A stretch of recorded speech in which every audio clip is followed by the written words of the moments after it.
Hey guys, and welcome to another episode of Top Gear. Now, this episode was meant to be where we took off-road vehicles and went on a very big adventure.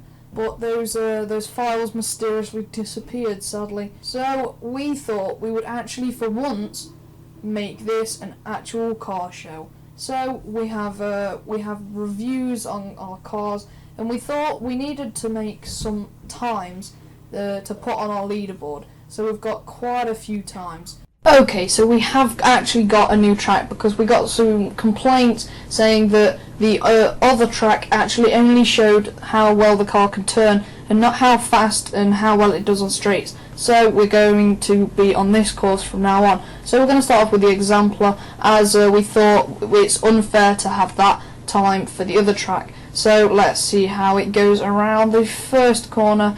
No wheel spin there at all. This is where it gets quite a bit of speed to show how well it actually does on the straights. And then a turner coming up here. Is there any wheel spin? A slight bit of wheel spin. Oh, a nice drift around that corner. And this is where it shows off some more speed of the car as well, going down the straights and around the corners. Coming closer and closer to the end now. Can it get under that 1 minute mark, as it did not on the other track? Alright, so coming to the final corner, this is where a lot of cars actually fail. So can it, the wheels have gone a little bit off the track, but no matter, it still does quite well around the corner. Question is, has it got under a minute? And no, it has not. 1 minute and 1 second, 0.196, so really close to that under 1 minute. But let's move on to the next car on the track. So the next car to go around the track is the Felon GT. This is quite a nice looking car, but can it beat the Exemplar? That is the all-important question, because obviously it wants to be up there with the top times, but can it? Alright, so not a great start, kind of slow, not got the best acceleration as you can see, but it's doing it's alright, I guess. Around the straights, and quite a nice interior, I must say. Loving the coffee on the side.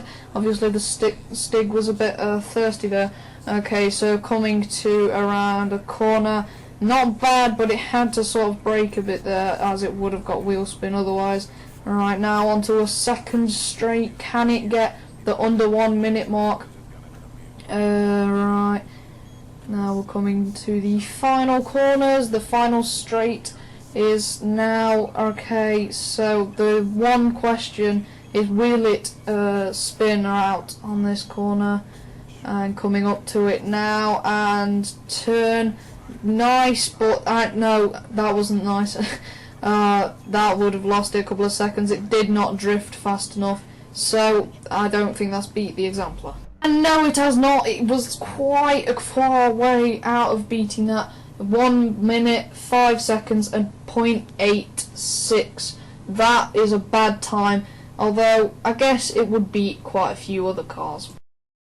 Okay, now time for the next car around our track, and it is the Sterling GT. I've got to say, I really do like the exterior of this car. It is a very nice looking car.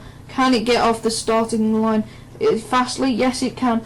Alright, now time for the straights. Can it go above the speed of the other cars? I think it can. By the looks of this car, it definitely can. Nearly went off there. I think the Stig got a bit confused there. It is very fast on the straights, but how well does it go around the corners? It is quite well. A bit of wheel spin there, but that's nothing to worry about. I don't think that'll affect the timings too much. Let's have a look at the interior. Quite a nice interior, like a classic car. Of course, this is a very classic car, as you can clearly tell. Nearly off the tracks there. Stig's going a bit crazy with this car. Alright, how well will it go around this final corner? Let's see. It's coming up to it now, and is it going to do a drift? Oh, a bit off there. That may have been the car's fault, but it may have been the Stig's fault. And a bit off-road there as well. Okay, and a little bit of wheel spin there. Did it beat the other cars?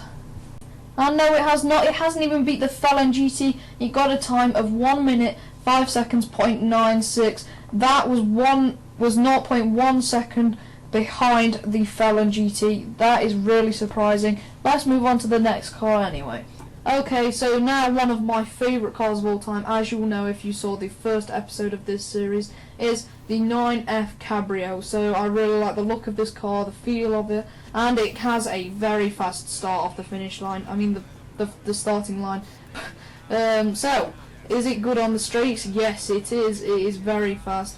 I'm not sure how well this goes around corners, as most of my journey with it was on the motorway. But let's see how it does. We'll know in a couple of seconds if it does go around the corner well. Can it drift, or does it just sort of brake around it?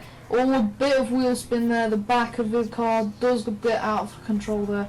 Now onto the second straight. It is going really fast. This is probably, I have high hopes for this.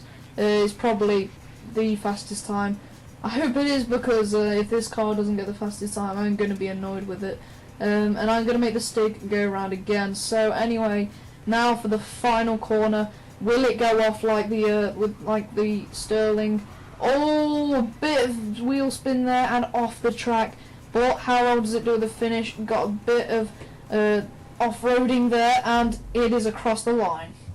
And it has beaten all of the ones from tonight. It has beaten the Exemplar, the Felon GT, the Sterling. It got a time of 1 minute 0.826. That was so close to under a minute. I'm quite ashamed of it, or kind of annoyed at it that it didn't get under 1 minute. I'm still happy that it sits at the top of the leaderboard. Well, anyway, on that bombshell, it's good night.